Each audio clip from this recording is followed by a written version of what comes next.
Today we will study on alluvial fans. These are forms when streams flowing from higher levels breaks into foot slopes plane of lower gradient. When a when a stream flow from higher level breaks into a foot plane of low gradient, then it forms alluvial fans. Normally, very coarse load is carried by streams flowing over mountain slopes.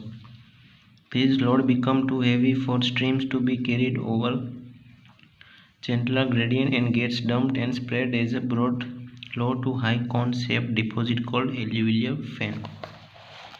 Usually, streams change their original channel for long and shift their position across fan, forming many channels called distributaries. What are distributaries? Usually, streams change their original channel for long and shift their position across fan, forming many channels.